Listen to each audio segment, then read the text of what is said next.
So let's head over to your Instagram account, which currently has over 9,000 followers. In the bio, it has, as most Caribbean people have the Massey, flag, Trinidad Tobago, intersectional feminist, mental health advocate, natural hair, care and digital marketing. So how did you go about building this audience of over 9,000? So I have to say that the progression of my following has been a surprise to me. As I told you, my intention with Instagram was never really based on gathering people. It was really to express myself, to share memories with my friends. So would you say that it started with your school friends and then evolved into people around Caribbean? Definitely. It was a lot more intimate back then.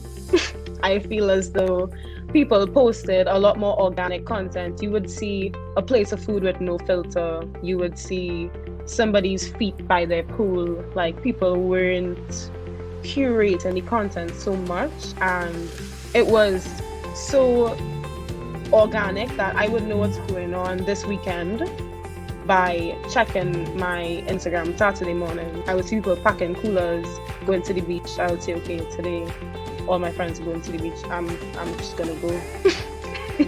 And then it became brands are following you, and brands are interested in me, and I have to ask myself, why?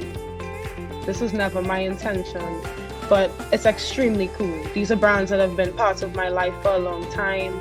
These are brands that I believe in. I have no problem talking on their behalf because I know they're awesome.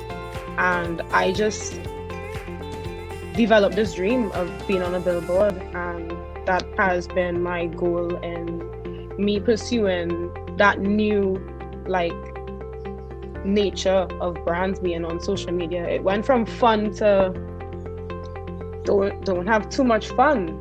There's serious people looking at you, and even with there's an influx of Facebook folk that come over to Instagram every now and then. People realize their aunties are following them and their cousins are finding out things about them so fast, and you're like, wow, everybody's here.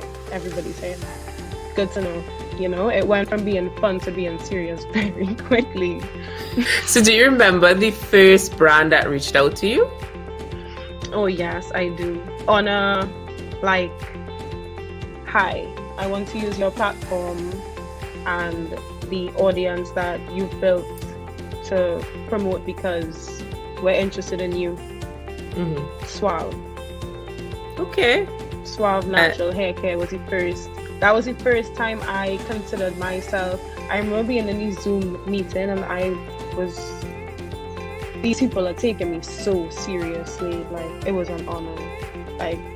I love things like that. It motivated me, So that first experience was pretty great. Do you remember the first paycheck you got? Yes, I do. It was great. And I can't remember if was it lockdown? I just got it in my bank account. I was gonna get it. I remember making plans to get it, and then they were like, no, it's okay, we'll just send it to you. And I was like,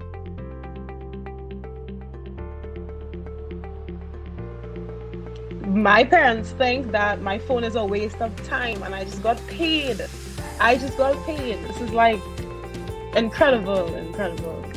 I will never forget that. What does your demographic look like in terms of the gender and age and location? Because that information is actually factual. That's based on an existing behavior that happens, right?